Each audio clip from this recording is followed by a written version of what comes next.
આપણે આજે આવ્યા છીએ અજવાઈનની ખેતીમાં, મધમાખીની જે આપણી ફાર્મિંગ થાય છે તો અજવાઈનમાં આવ્યા છીએ. આજે રાઉન્ડ ચાલુ છે એટલે તો આપ જોઈ શકો છો ચારે બાજુ અજવાઈનની ખેતી.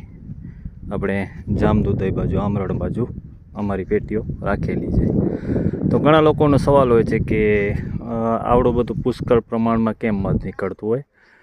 તો ચારે બાજુ જોઈ શકો છો 300 200 300 આ બાજુ રાખેલી છે, પછી પેલી બાજુ પણ રાખેલી છે. એટલે અલગ અલગ જગ્યાએ આપણી અહીંયા બધાની ખેડૂત મિત્રોની સાથે મળીને રાખેલી હોય એટલે તમે જોઈ શકો છો કે આજુબાજુમાં ક્યાં પણ બીજો વાવેતર નથી.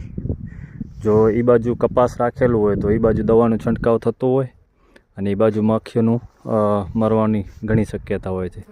એટલે આપણે આ બાજુ રાખ્યા છીએ અને આ બધું અજવાઈનમાંથી નેક્ટર કલેક્ટ કરી અને એની પેટીઓમાં જમા કરતી હોય મધમાખી.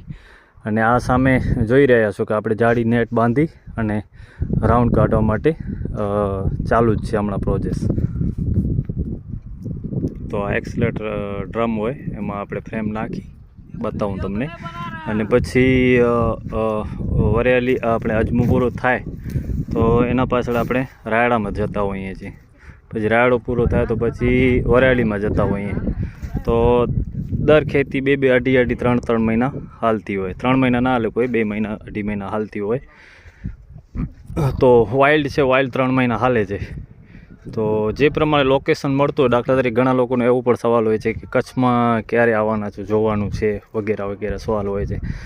તો કચ્છમાં ઘણી બધી દવાનું છંટકાવ થતું હોય એટલે લોકેશન મળવું થોડુંક અઘરું હોય છે કે નિયર બાય આજુબાજુ દવાનું છંટકાવ થતું હોય તો પણ આપણે ત્યાં ન રાખી શકીએ.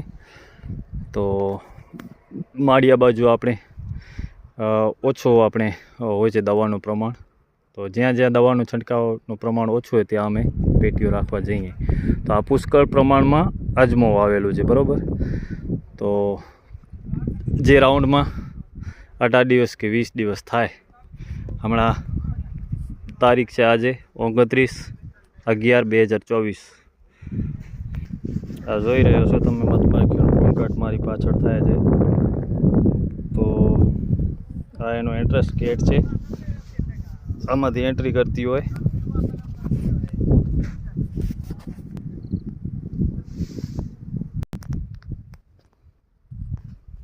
પછી ઘણા લોકોને એવું પણ સવાલ હોય છે કે તમે આવડી બધી મધમાખીઓનું કામ કરતા હો ત્યારે મધમાખીઓ કરડતી ન હોય તો કરડે, પણ આપણે સેફટી માટે બધું પહેરાવેલું હોય. દાખલા તરીકે આવી રીતે આપણે પહેરેલું હોય.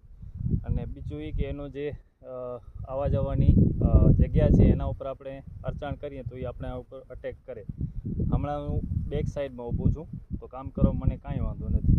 અને જો હું આ બાજુ જાઉં પહેલી બાજુ તો એને કામ કરવામાં ડિસ્ટર્બ થાય છે. એના મોઢા છે ને પેલી બાજુ છે, તો જે પ્રમાણે એને અરચાણ થતી હોય તો એ પ્રમાણે એને ન ફાવે, એ આપણા ઉપર હાવી થાય. તો જે મને સવાલો પ્રશ્નોના જવાબ આપણે યાદ પડે છે એટલું બધું કહેતો આવું છું. આ તમે હમણાં જોઈ શકો છો મારી આજુબાજુમાં બધી મધમાખીઓ ફરે છે. તો એનું કારણ એ છે કે એની વચમાં જગ્યા એના રસ્તા ઉપર હું ઊભો છું એટલા માટે.